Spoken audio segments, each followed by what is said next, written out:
পেট ব্যথা একটা অত্যন্ত সাধারণ সমস্যা। এটা যে কোনো মানুষেরই হতে পারে, যখন তখন হতে পারে। ছেলে, বুড়ো, বাচ্চা কারো রেয়াত দেয় না। যদি পেট ব্যথা হয় তাহলে আপনাকে অ্যালোপ্যাথি ওষুধ খেতে হবে না। হাতের কাছে পাবেন ম্যাকফস, একটি বায়োকেমিক ওষুধ। এই ম্যাকফস 6X আপনি ৪ টে করে ট্যাবলেট ৩ বার খান একটু অল্প গরম জল দিয়ে, দেখবেন পেট ব্যথা একেবারে চলে গেছে। এর সাথে যদি বোঝেন যে অ্যাসিডিটি হয়েছে, একটু টক ঢেকুর উঠছে বা একটু বুক জ্বালা করছে, তাহলে নেট্রামফস 6X এর সাথে আরও ৪ টে করে বড়ি খেয়ে নেবেন।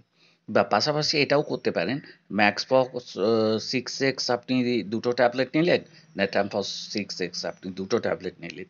নিয়ে এইভাবে এই ৪ টে ট্যাবলেটকে আপনি ৩ বার অল্প গরম জল দিয়ে খান। তাহলে দেখবেন আপনার পেট ব্যথাও কমে যাবে, আর অ্যাসিডিটির যে প্রবলেমটা, বুক জ্বালা বা সমস্যা, সেটাও একবারে কমে যাবে।